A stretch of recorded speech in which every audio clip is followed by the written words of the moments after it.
Welcome to another deep dive, everybody.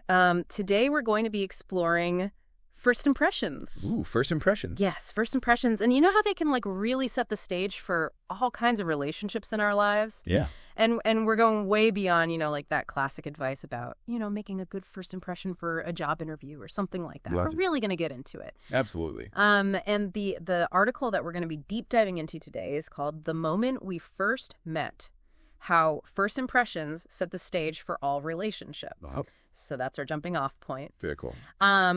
And we're talking about everything from the evolutionary roots of first impressions to the neuroscience that's at play when we meet someone new, those biases that we all have, that can sneak in and maybe make us misjudge someone. And even how, those individual first impressions that we make can then impact entire group dynamics. Yeah. So it's a big topic. Yeah. It is a fascinating topic. And it's interesting because first impressions are more than just a social construct. Oh, yeah. They're really deeply ingrained in our biology, and they actually served as an evolutionary tool that helped our ancestors survive. Oh, wow. I never thought about it like that. Yeah, think about this for a second. Okay. If you were walking through a dense forest, just like our early ancestors, had to do all the time, Right. you'd need to be able to decide instantly if that rustling in the bushes was like a predator. Oh, gosh. Or just the wind. Yeah, that's fight or flight right there. Exactly. Yeah. So are you saying then that my brain is doing that same thing when I walk into a crowded room? I mean, think about it. It's scanning for potential threats for allies, maybe for romantic interests? It is. In those first few seconds, your brain is working overtime.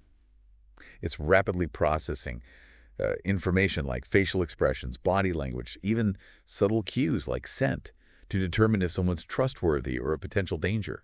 Wow, so I'm not even really aware that all of that's happening. Right. It's happening below the level of conscious awareness. And, another interesting thing is that this split-second judgment isn't just about, keeping us safe from physical harm. Okay. It's also about resource allocation. Oh, interesting. Our ancestors lived in a world where resources were scarce, right? Yeah.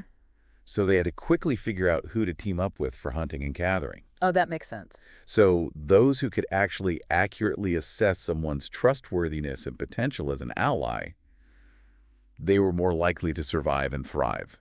So first impressions were essentially like a survival mechanism. They were a survival mechanism. That's so interesting. Yeah. So how does this all work inside of our brains, though? I know the article mentioned some key brain regions that are involved in this. Well, think about it like this. It's a tug of war going on inside your head. Okay, a tug of war. Yeah, so on one side you have the amygdala, Okay. which is the emotional processing center of the brain. Okay. It's kind of like your brain's alarm system. So that's where my gut reaction is coming from. Exactly. Right.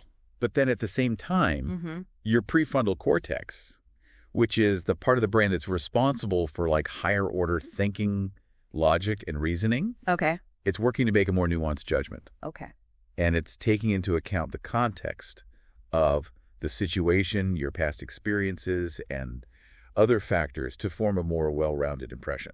So it's my logic is battling it out with my gut instinct. Exactly. Oh, that's fascinating. And then what role do neurotransmitters play in all of this? I know the article mentioned dopamine and oxytocin. Yes, dopamine and oxytocin. Feel-good chemical. Are feel-good chemicals. So dopamine is that pleasure and reward chemical, and it's released during positive interactions. Okay. So that's why, we feel that surge of excitement when we connect with someone new. I get it. All right. And then oxytocin is the bonding hormone that's released Yeah. when we feel a sense of trust and connection with somebody. So we crave more of that good stuff, right? We crave more of that good stuff. But the article also mentioned that bad interactions actually weigh more heavily than good ones in forming these first impressions. They do. So why would that be? Well, again, it comes down to survival. Okay. From an evolutionary perspective, it's more important to avoid danger than to seek out pleasure. Right. So one negative interaction can actually trigger a stronger and more lasting response than several positive ones. That's kind of a bummer. It is a bummer, but think about it. You remember the one time that you encountered a dangerous animal?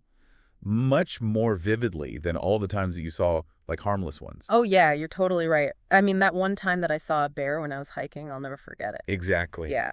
So, That leads perfectly into the next thing I wanted to talk about, which is the halo and devil effects. okay. Have you ever noticed how, like, one good quality about someone can make you think that they're just, like, amazing overall? Oh, absolutely. Or, like, one bad trait can just ruin their whole image for you? It happens. That's the halo and devil effect in action. Oh, so that's what that's called. That's what it's called, and it's a classic cognitive bias. Okay. So the halo effect happens when we generalize from one positive attribute to assume other positive traits, even if there's no evidence to support it. Oh, so I'm just making it up in my head. You're just kind of filling in the blanks. Oh, wow. And then the devil effect is the opposite. Okay. One negative trait leads us to assume other negative qualities. Okay. So it's like our brains are just trying to create this coherent narrative, even if it's based on very limited information. So if someone shows up late to our first meeting, I might assume that they're also disorganized and unreliable, even if they're actually just a really busy person who got stuck in traffic. Exactly. Oh, gosh. So that's not very fair. It's not very fair, but it's how our brains work. So these first impressions, even if they're based on these faulty assumptions, they're really hard to change. They are. And the article calls that permanence bias. Permanence bias. Yes. And it's like those first impressions get etched into our minds, and it takes conscious effort to revise them, even when we encounter new information that contradicts our initial judgment. Ugh. Permanence bias. I don't like the sound of that. It's not the best, Yeah. but it's a reality. Okay, so we've talked about the evolutionary roots of first impressions and how our brains process them, but it's not just about like what's going on inside our heads, right? Right. The article also talks about the importance of body language in shaping those first impressions. Oh, absolutely. Nonverbal cues play a huge role in shaping first impressions. Okay. Think about this. Okay. Posture, gestures, eye contact. They all communicate volumes about our confidence, our approachability, and even our intentions before we even utter a word. It's like our bodies are speaking for us before we even open our mouths. Exactly. That's so wild. So think about this. You meet someone new, and they're standing tall, shoulders back. They're making direct eye contact, and they're smiling warmly at you. I feel like I can trust them already. Right? You instantly feel at ease. You're more likely to trust them, and you're more open to connecting with them. Right. Now, contrast that with someone who's slouching.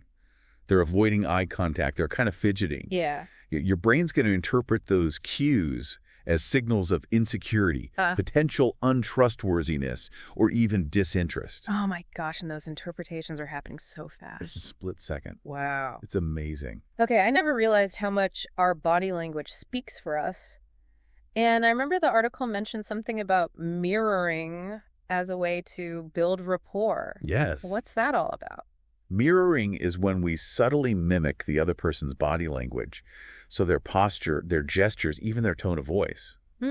It's an unconscious way of signaling that we're on the same wavelength. Oh, okay. That we understand them and that we're interested in what they have to say. I like it. It's a powerful way to build rapport and create a sense of connection. It's like our bodies are having a whole conversation before our words even come out. Yeah. That's so cool. Okay, so we've covered individual first impressions, but how do these dynamics play out in groups? Well, that's where things get even more interesting. Oh, really? All those individual impressions that we've been talking about, they actually scale up. Okay. And they influence group dynamics affecting communication, cooperation, and even social identity. Wow. So imagine walking into a new job on your first day and everyone seems really standoffish. Oh, that would be awful. Yeah. And that initial impression that you get could impact how you feel about the entire team and maybe even like your overall job satisfaction. Right. And it's not just work, right? Right. Think about joining a new club, starting at a new school, or even navigating family dynamics. Absolutely. First impressions play such a huge role in those group experiences. They do. And, it connects back to the idea of social identity theory. Okay. Which says that we categorize ourselves and others into different social groups. So if our initial interactions with members of a particular group are positive, we're more likely to identify with that group and feel a sense of belonging. Okay. But if those first impressions are negative, it can lead to disengagement, conflict, and even prejudice. Oh, gosh. Yeah. So those first few interactions are really crucial. They're crucial in setting the tone for the entire group dynamic, whether it's a team at work, a social group, or even a family gathering. Absolutely. And I think that's a great place to stop for today. Yeah, I think so too. But we will be back, and we will be talking about some of the things that we can do to make sure that we're making accurate first impressions when we're on the receiving end. Right. And also making good first impressions when we're the ones trying to, put our best foot forward. Exactly. Put our best foot forward. So stay tuned, and we'll be back soon. See you next time. All right. So we've really dug into the nitty-gritty of how first impressions work. Yeah. From our cave-dwelling ancestors. Right. To all of those lightning fast brain processes and those biases and the group dynamics and all that stuff. Right. But now I kind of want to know what can we actually do with this knowledge? How can we become masters of those crucial first encounters? Right. That's the million-dollar question. Yeah. And luckily our article gives us some really insightful advice. Okay, good. And we can break it down into 2 key areas. Okay. Making accurate first impressions when you're on the receiving end. Okay. And then making good first impressions when you're the one who's trying to shine. Okay. I like that breakdown. So first up, let's talk about being on the receiving end. So how can we make sure that we're not letting those snap judgments totally cloud our perception of someone? Well, the first step is cultivating self-awareness. Self-awareness. Yeah. I mean, we all have biases and preconceptions and filters through which we view the world. Yeah. And those filters can distort our perception of others, especially in those initial encounters. So before we even meet someone new, we should take a moment to check in with ourselves. Yeah. And think about those ingrained beliefs or stereotypes that might be influencing our judgment without us even realizing it. Exactly. Ask yourself, Okay. do you tend to judge people based on their appearance or their job title? Oh. Or their social media presence? Yeah. Do you find yourself making assumptions about someone's personality based on their astrological sign? Oh, yeah. Or their hometown? Yeah, totally. I mean, becoming aware of those tendencies is the first step toward counteracting them. Yeah. And I love how the article puts it. It's approach every encounter with a blank slate. Yes. Which is easier said than done. Much easier said than done. But the idea is to really give the person a chance to reveal themselves. Yes. Without those preconceived notions, clouding your judgment. I like that. And that kind of leads into the next thing, which is active listening. Active listening. It's the superpower we all have, but we just forget to use it sometimes. All right, especially when we're nervous or preoccupied. Yes, exactly. It's about being fully present in the moment, giving the other person your undivided attention. So put the phone away. Put the phone away. Yeah.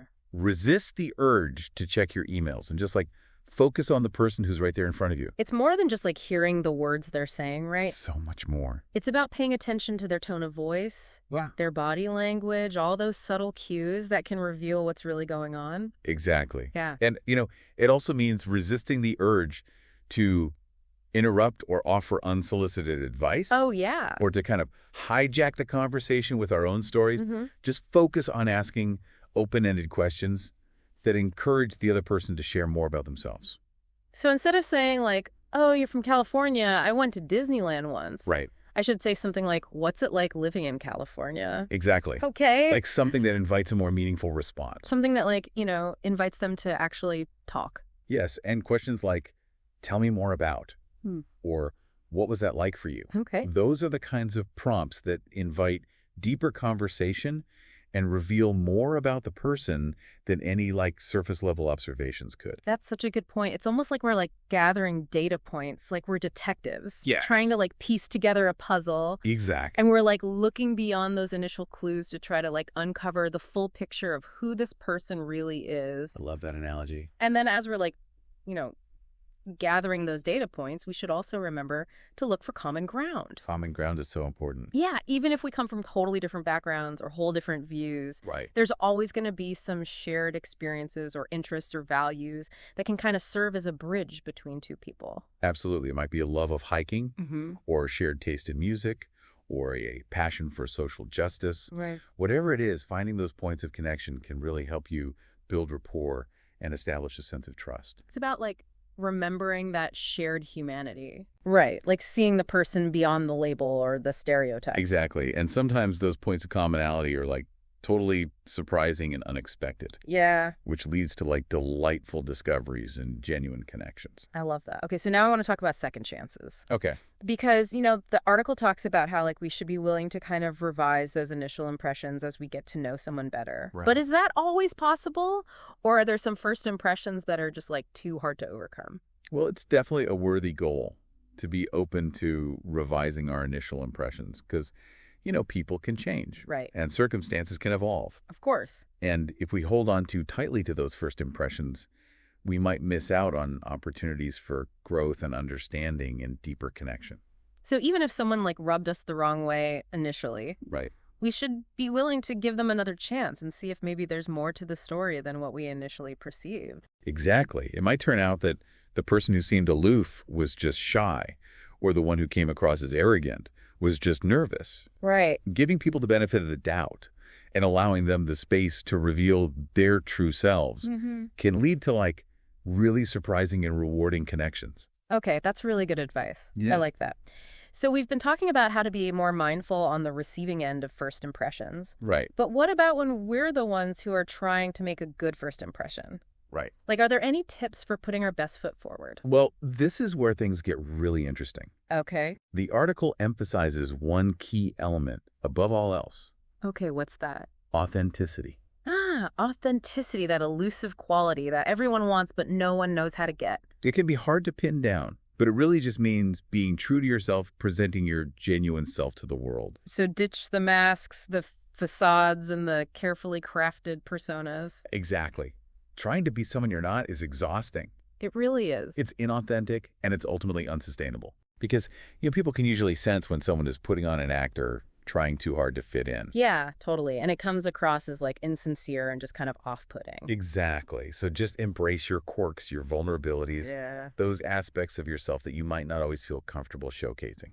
So just let my freak flag fly. Well, maybe not all the weirdness right away, Okay. but, strike a balance between being authentic and being appropriate for the situation. Right, of course. You don't have to reveal your whole life story on the first encounter, No. but you also don't want to pretend to be someone you're not. So it's about finding that sweet spot where Yeah. I'm being true to myself, but also respecting the context of the situation. Exactly.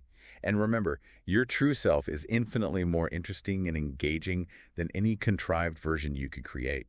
That's a really good point. Yeah, people are drawn to those who are genuine and relatable and comfortable in their own skin. Right. And I know that there are also some more practical tips that can help us kind of present our best selves in those first encounters. Right. The article mentions things like dressing appropriately, maintaining good posture, being punctual, speaking clearly and confidently. All very important. Those are all nonverbal cues, right? Yes, they're all important elements of nonverbal communication. Yeah. They can definitely influence how we're perceived. Right. But remember, they're just tools, Okay. and they should be used to enhance your authentic self, not to create a false persona. So if I'm not a naturally confident person, I shouldn't try to force it. Exactly. Focus on being genuine, listening attentively, and engaging in a way that feels natural and comfortable for you. Okay. Because authenticity is always more appealing than a forced performance. Right. And what about the power of a smile? I always hear about how smiling is so crucial for making a good first impression. It is a genuine smile, can instantly disarm people, put them at ease, and create a sense of warmth and connection. It's a universal language. It's a universal language of friendliness and approachability. Yeah. It signals that you're open to interaction and that you're someone they can feel comfortable around. That makes me think about eye contact, Okay. which I know is important Right. for connecting with people. Yes. But how much eye contact is too much eye contact? Which is a good question. Yeah, because I don't want to come across as creepy or intense. Well, it's about finding a balance. Okay.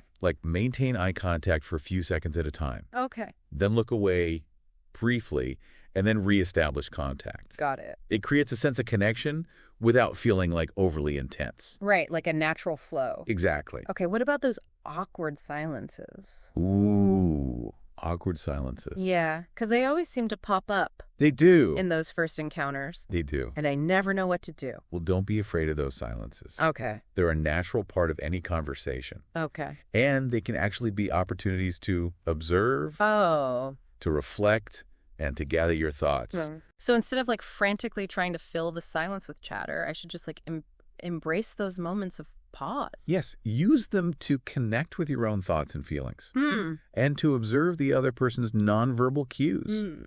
Because sometimes those moments of silence can actually lead to deeper insights or more meaningful conversations. No. That's such a different way of looking at it. It is. Because I feel I always need to be keeping the conversation going. I understand. Yeah. But silence can be good.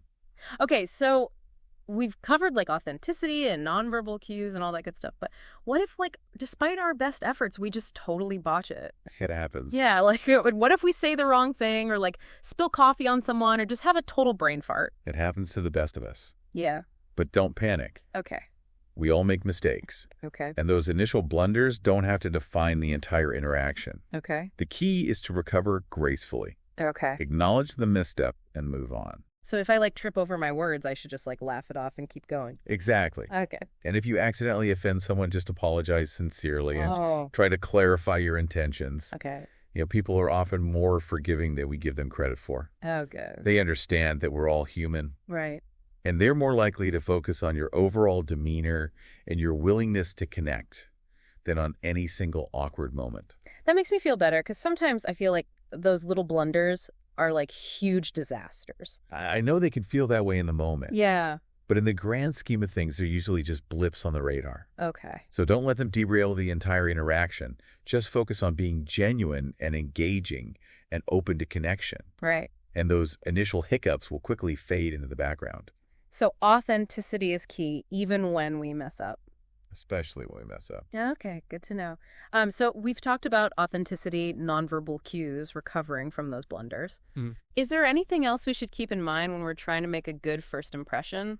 Well, the article highlights a few more key points. Okay. First, be mindful of your energy. My energy. Yeah, people are drawn to those who exude positive energy, enthusiasm, and a genuine interest in others. So ditch the negativity and the cynicism and the complaining. Exactly. Focus on radiating warmth, positivity, and a can-do attitude. I like it. And remember, energy is contagious. Oh, that's true. So when you bring positive energy to an interaction, it's more likely to be reciprocated. Right. And it creates this positive feedback loop that benefits everyone involved. It's like we're setting the tone for the whole interaction by choosing to focus on the positive. Exactly. I like that. And that actually leads into the next thing I was going to say, which is like, be present and engage. Yes. Like put the phone away, or resist the urge to check emails, and just give the other person your undivided attention. Nothing says I'm not interested like scrolling through your social media feed while someone is trying to have a conversation with you. Oh my gosh, I'm so guilty of that. We all are. Yeah, it's hard. The modern day challenge. It is. But being present shows respect. It really does. And genuine interest. Yeah. It signals that you value the other person's time and that you're truly interested in what they have to say. And that level of like respect and attention goes a long way. It does. In creating that positive first impression. Absolutely. It shows that you're not just going through the motions, but that you're really invested in the interaction. Right. You're really there. You're really there. Yeah. Okay, so we've covered a lot of ground here about making good first impressions. Yeah. Any final words of wisdom before we move on? Yes. The most important thing is to relax and be yourself. Okay. When you're trying too hard to impress, it often backfires. Right. Because people can sense when you're not being genuine, and it can create a sense of distrust or disconnect. Yeah. So take a deep breath. Remind myself that I'm worthy of connection. Yes. And focus on being present, engaging, and authentic. You got it. And remember, first impressions are just the starting point. Right. You know, as you continue to interact with someone, you have the opportunity to deepen that connection, to build trust, and to reveal more of your multifaceted self. Yeah, that's such a good reminder. Those initial encounters, Right. while they are important, Yes. they don't have to define the entire relationship. There's There's always room for growth and evolution. There is. And deeper understanding as we get to know someone better. Absolutely. That's what makes human connection so fascinating and rewarding. Yeah, it really is. All right, so welcome back to our deep dive into the world of first impressions. We've gone from like the ancient roots of first impressions to like how our brains process them. And we talked about all those biases and group dynamics. Oh, I could spit. And we even, armed ourselves with some tips for like mastering those first encounters. Yes. But I'm really excited about this last piece of our exploration today. Oh, me too. This is my favorite part. Yeah, so the article that we've been talking about, The Moment We First Met, it doesn't just stop at theory and tips. It also gives us some really cool exercises. It does. To help us become more mindful of first impressions in our daily lives. I love that because, knowledge is only really valuable if we can actually apply it to our lives, right? Yeah. Totally. So the first exercise that the article talks about is noticing people's energy without judgment. Okay. So the next time you're out in public, like on a crowded train or a busy street, Yeah. instead of like analyzing how people look or trying to like, put them in a box, just notice the energy they're giving off. Okay. Have you ever tried this? I haven't, but it sounds kind of cool. It's a really interesting exercise in mindfulness, and it encourages us to like move away from those external cues that often lead to those snap judgments. Yeah. And instead we can tune into something much deeper, like the subtle energy that each person emits. So instead of thinking, that person looks stressed or that person seems unfriendly, I would just notice like, the energy they're projecting without like putting a label on it. Exactly. Okay. You're just becoming more attuned to those subtle vibrations, those energetic signals that often communicate way more than words ever could.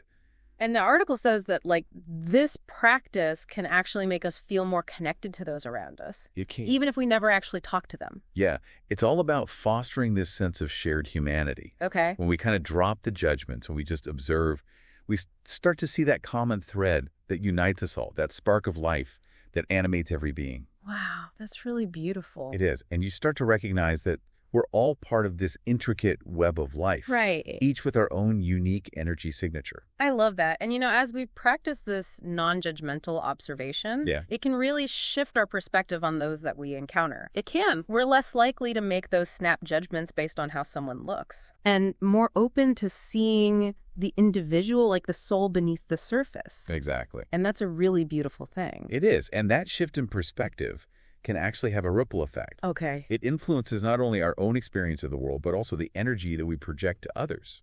So when we approach others with this like non-judgmental awareness, it creates a more welcoming space. It does. For authentic connection. Yes. Okay, I really like that. So the next exercise that the article talks about is being prepared to meet new people in a positive way. Oh, yes. So the article says we should like always be ready. Always be ready. Whether it's for like a potential partner or friend or, job opportunity or whatever. Right. And I find this concept incredibly empowering. Me too. It's about shifting our mindset from passive observer to active participant in our own lives. Right. So we're not just like waiting for things to happen to us. Exactly. We're actively seeking out those opportunities for connection and growth. Like we're putting out this beacon of openness and possibility. I love that. Inviting the universe to like bring us those meaningful connections. Yes. And it's about cultivating an open and receptive and optimistic energy that draws people towards us. So whether I'm at the grocery store Yeah. or the gym or a networking event, I should approach each interaction with that sense of openness and possibility. Absolutely. Yeah. And even if that particular interaction doesn't lead to a lifelong friendship or a dream job or whatever, Right. it's still a valuable opportunity to practice those skills of active listening, empathy, and genuine connection. So each interaction becomes a chance to like refine our social intelligence. Yes. And just become more adept at navigating the world of relationships. Exactly. As we practice these exercises, they become more than just techniques. Yeah. They become integrated into our way of being in the world. Wow. And we start to see first impressions not as obstacles to overcome, but as opportunities for growth, connection, and deeper understanding. That's amazing. It is. Like we're transforming those often dreaded first encounters into something positive and empowering. And that shift in perspective can have a profound impact on our relationships, our careers, and even our overall happiness and well-being. I love that. Well, as we wrap up this deep dive into first impressions, I'm feeling really inspired and empowered. Me too. And a little bit more optimistic about the world. Yes. It's amazing how these seemingly fleeting moments can be so powerful. They really are. If we can approach each other with more mindfulness, empathy, and a genuine desire to connect, just imagine the possibilities. It all starts with that first moment. It does. That initial encounter where we choose how we perceive and interact with the world. Let's go out there and make those first impressions count. Yes. Thanks for joining us on this deep dive, everyone. We'll be back soon with another fascinating topic. And until then, keep those minds curious and those hearts open.